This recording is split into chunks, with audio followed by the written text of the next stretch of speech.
هعمل معاكم النهارده مكرونه تشيكن الفريدو، ومكرونه بالوايت صوص والمشروم والفراخ.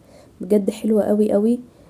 الاكله دي بنحب نطلبها في المطاعم على طول، وهنعملها النهارده في البيت، مش هتفرق اي حاجه عن بره. بس قبل بقى ما نبدا ما تنسوش تعملوا لي لايك وشير وتعملوا لي متابعه وتكتبوا لي كده كومنت حلو يشجعني. اول حاجه كده معايا 300 جرام من صدور البانيه. عشان اتبلهم جبت معلقه من التوم البودر ومعلقه من البابريكا، معلقه صغيره، ورشه كده من الملح ورشه من الفلفل الاسود، وخلطتهم في معلقتين من الزيت كبار. وهبتدي ان انا اتبل بيهم الفراخ بنفس الشكل ده كده، وركنتهم على جنب. وبعد كده بقى جبت طاسه سخنه، نزلت فيها كده بمكعبين من الزبده، هدوبهم كده الاول، وبعدين هنزل بقى شرايح الفراخ عشان تتشوح معايا.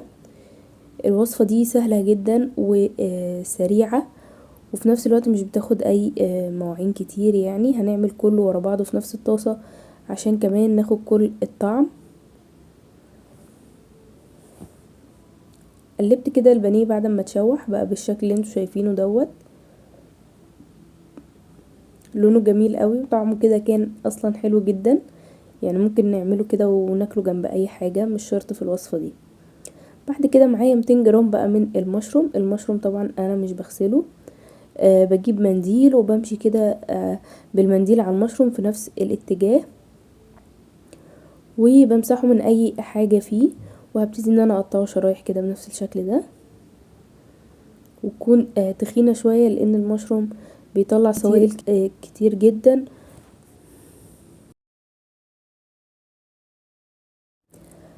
ف حجمه بينزل يعني.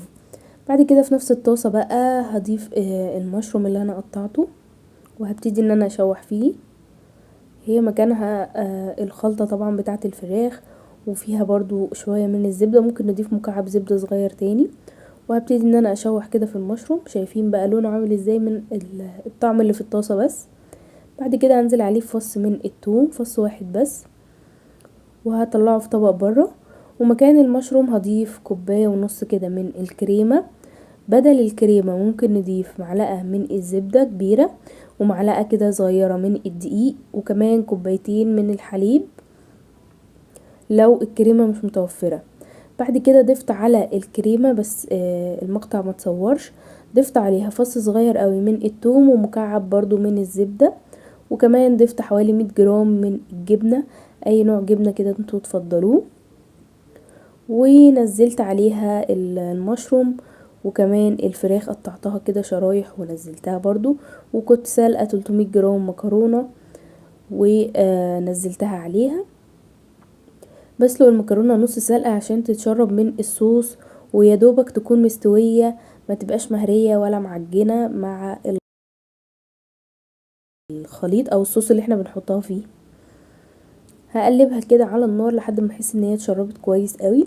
في الوقت ده ممكن نضيف شويه من البقدونس المفروم، بس انا ما كانش متوفر عندي، ضفت كده رشه من الفلفل الاسود للتزيين بس يعني.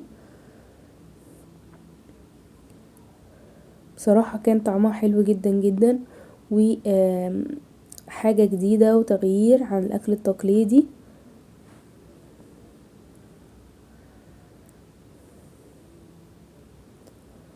ان شاء الله لو جربتوها هتعجبكم.